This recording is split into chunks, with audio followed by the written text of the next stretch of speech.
Here's the news of the day for May 30th of 2025.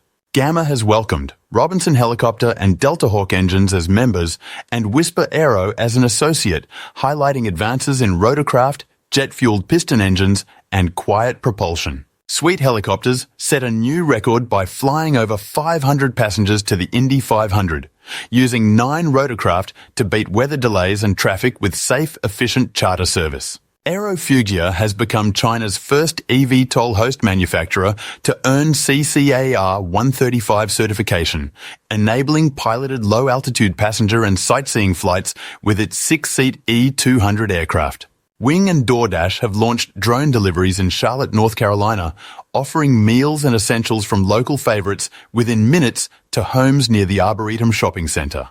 UAS celebrated its 25th anniversary at EBACE 2025 by honoring top aviation partners with its Outstanding Suppliers Awards, recognizing excellence in handling, fuel, service, sustainability, and innovation. To learn more, follow us on YouTube, X, LinkedIn, Instagram, or visit us at avfoil.com/news.